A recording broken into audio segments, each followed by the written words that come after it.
বিসমিল্লাহির রহমানির রহিম। দেশ এবং প্রবাসী সবাইকে জানাই আসসালামু আলাইকুম।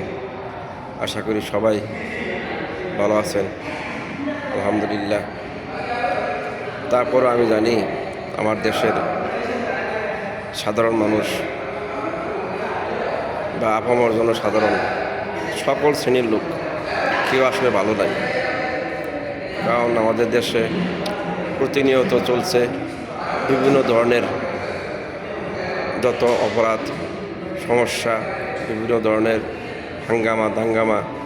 আসলে দেশটা একদম বসবাসের অযোগ্য হয়ে গেছে।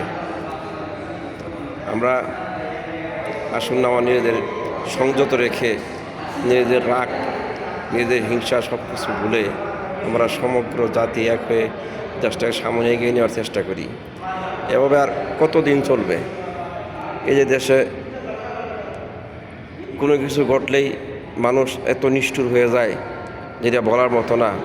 আমার দেশে মানুষের জীবনে কোনো মূল্য নেই। মানুষ চাইলে একজনকে মেরে ফেলতেছে, চাইলে একটা খুন খারাপ করে ফেলতেছে। এই মুহূর্তে মনে হয় যে আমাদের দেশে কোনো অভিভাবক নাই, এগুলো দেখার কেউ নাই।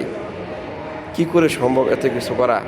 এই দেশটার মধ্যে মানুষ কী করে এত হিংস্র হয়ে যায়, যেখানে প্রশাসন আছে, সেনাবাহিনী আছে, র্যাব, পুলিশ, কত ধরনের নিরাপত্তা সব কিছু রয়ে গেছে, তারপরও এগুলো কী করে সম্ভব? আসলে আমরা এগুলো নিয়ন্ত্রণ করার চেষ্টা করি, নিজের জায়গা থেকে সবাই নিজেদেরকে একটু বদলানোর চেষ্টা করি। আর কতদিন এভাবে চলবে? এই যে আমরা যারা প্রবাসে আছি, কঠোর পরিশ্রম করেও আমার দেশ নিয়ে উদ্বিগ্ন যে আমরা এত কষ্ট করে কী লাভ? আমার দেশের যদি আত্মীয় স্বজন, আমাদের মা বাবা, ভাই বোন, আমাদের শুভাকাঙ্ক্ষী, তারা যদি শান্তি না থাকতে পারে, মনে হচ্ছে প্রত্যেকটা লোক নিরাপত্তাহীনতায় ভুগতেছে।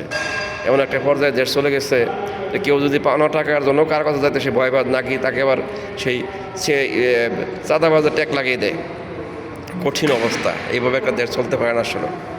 আসলে আমরা সবাই আমাদের প্রত্যেকের জায়গা থেকে আমরা সচেতন হই, আমাদের দেশকে সামনে এগিয়ে নেওয়ার জন্য কাজ করি।